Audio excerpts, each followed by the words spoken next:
மூடிய கிணற்றுக்கு மேல் வீடு கட்டலாமா? ஸோ ஒரு இடம் வந்து ஆல்ரெடி எக்ஸிஸ்டிங் வீடுங்க. ஸோ அது கன்னிமூலை சார்ந்து வந்து ஒரு பெரிய கிணறு இருந்தது.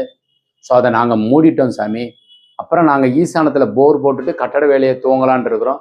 ஸோ அந்த கிணறு இருக்கிற இடம்தான் வந்து எங்களுக்கு வந்து பெட்ரூமாக வருது.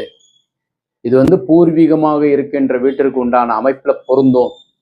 ஸோ அது மாதிரி மூடிட்டு கட்டலாமா? அருமையாக நலமாக கட்டலாம். மதுரையில் இப்போ ஒரு கன்ஸ்ட்ரக்ஷன் பண்ண போகிறோம். அதில் கன்னிமூலையில் போர் இருந்தது, ரொம்ப சஃபரன்ஸு. இப்போ நாங்கள் மூடிட்டோம். ஸோ அதில் வந்து நல்ல காங்கிரீட்டை போட்டுட்டு, ஏன்னா நீர் கொடுத்தது அந்த இடம். ஸோ அதை மூடுறது எப்படி? அந்த கிணறு மூடும்போது அதற்குண்டான சாஸ்திரம் சரியாக கடைபிடிச்சு மூடணும். எப்படி இருந்தாலும் அதில் தண்ணி இருந்திருக்கு, தண்ணி எடுத்திருக்கோம், பயன்படுத்திருக்கோம். அதற்குண்டான கெட்ட பலன்லாம் கிடைச்சதெல்லாம் வேற. இப்போ நீரை மூடும்போது அதற்குண்டான அமைப்பு சாஸ்திர பிழை இல்லாமல் செய்வது சிறப்பு.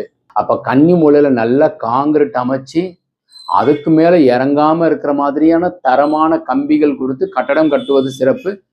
தாராளமாக கன்னி மூலையில் இருக்கின்ற கிணறை மூடி அதுக்கு மேல் காங்கிரீட் அமைத்து தரமாக கன்னி மூலையில் பெட்ரூமோ அலுவலகமோ அமைத்து வீடு கட்டலாம், சிறப்பு.